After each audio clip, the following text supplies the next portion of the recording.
Assalamualaikum warahmatullahi wabarakatuh. Perkenalkan, nama saya Muhammad Fajar Sidik. Saya dari Fakultas Ilmu Hukum Universitas Surya Kencana. Di sini saya akan mereview mata perkuliahan hukum pidana yang mana pada pertemuan ke-9 yang sebelumnya telah disampaikan oleh Ibu Profesor Hajah Eni Nuraini SMH dan dibantu oleh Bapak Dr. Emirendi dari SMH. Langsung saja di sini saya akan mereview mata perkuliahan hukum pidana bab 5 tentang sifat melawan hukum. Sifat melawan hukum merupakan unsur objektif dari tindak pidana karena merupakan penilaian terhadap perbuatan dan bukan pada pelaku. Suatu perbuatan dikatakan melawan hukum apabila perbuatan tersebut masuk dalam rumusan delik sebagaimana dirumuskan dalam undang-undang. Perbuatan yang memenuhi rumusan dalam undang-undang tersebut tidak selalu bersifat melawan, sebab mungkin ada hal yang dapat menghilangkan sifat melawan hukum perbuatan tersebut. Contohnya di negeri Belanda dalam Ares Hograd tanggal 20 Februari 1933 di kota Hausen mengenai dokter hewan. Sifat melawan hukum terdiri dari yang pertama, melawan hukum formil, adapun melawan hukum material.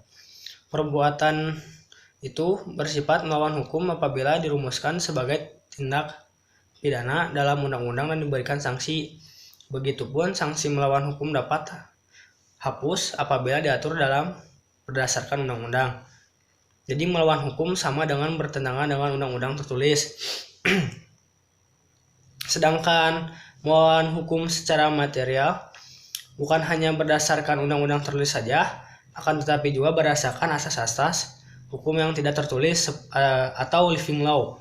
Begitupun sifat melawan hukum dapat hapuskan berdasarkan undang-undang dan aturan atau hukumnya yang tidak tertulis.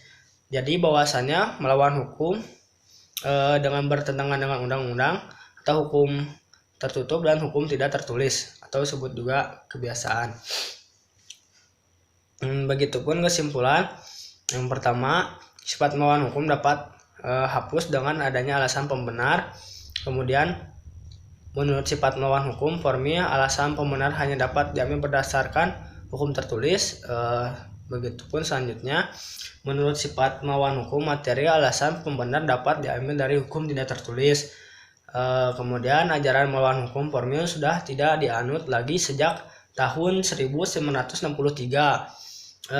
Dan terakhir, yang menentukan adanya alasan pembenar di luar undang-undang adalah hakim apabila terjadi pertentangan antara hukum tertulis dan hukum tidak tertulis. Kemudian hukum tidak tertulis tersebut harus dipandang adil dan benar oleh seluruh masyarakat umum. Dan kemudian rasa keadilan itu harus bersifat umum.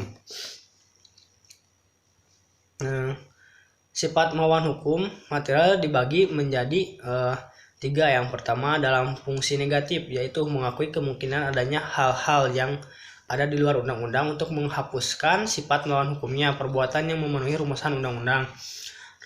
Selanjutnya ada dalam fungsi positif, yaitu menganggap suatu perbuatan tetap sebagai tindak pidana walaupun tidak nyata diancam dengan pidana dalam undang-undang. Jadi mengakui adanya hukum tidak tertulis sebagai sumber hukum positif. Dan yang ketiga, akhir sistem hukum pidana Indonesia menganut ajaran melawan hukum material dalam fungsi yang negatif, contohnya Ares dokter hewan. Sebab adalah perbuatan yang mendahului akibat yang timbul.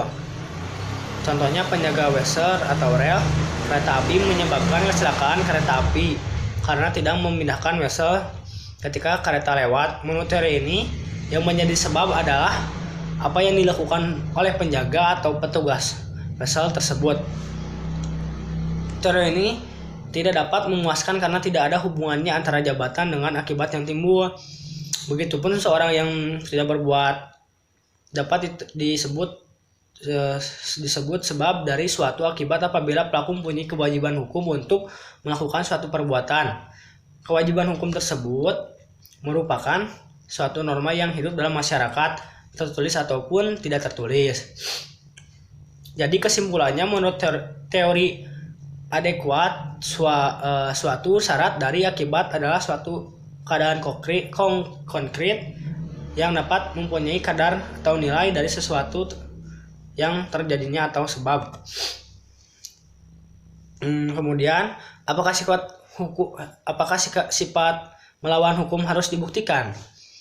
Jadi, apabila dicantumkan dalam rumus tindak pidana secara tegas, maka untuk melawan hukum harus dibuktikan. Dengan apabila tidak dicantumkan secara tegas dalam rumusan undang-undang, maka ada dua pendapat, yaitu yang pertama dalam fungsi yang positif harus dibuktikan karena mempunyai unsur konstitutif atau ada tindak pidana apabila ada perbuatan yang bersifat melawan hukum. Kemudian yang kedua, dalam fungsi yang negatif tidak perlu dibuktikan. Selanjutnya, rumusan sifat melawan hukum dalam undang-undang mengatur istilah melawan hukum. Alasannya adalah untuk adanya kekhawatiran apabila tidak diatur secara tegas, orang yang berhak atau berwenang untuk melakukan suatu perbuatan sebagaimana dirumuskan dalam undang-undang akan dapat dipidana dengan istilah melawan hukum atau wederrecht TLJK seperti diatur dalam pasal 167, 168, 335 ayat 1, 552 KUHP. Istilah lainnya seperti tanpa mempunyai hak untuk itu. Pasal 303, 548 dan 549 KUHP. Istilah tanpa izin atau gender verlof diatur dalam pasal 496, 510 KUHP. Begitupun dengan melampaui kewenangannya diatur dalam pasal 430 KUHP. Tanpa menghilangkan cara-cara yang ditentukan oleh peraturan umum diatur dalam pasal 429 KUHP.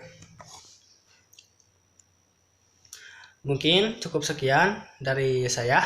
Kurang lebihnya mohon maaf. Akhirul kalam. Wassalamualaikum warahmatullahi wabarakatuh.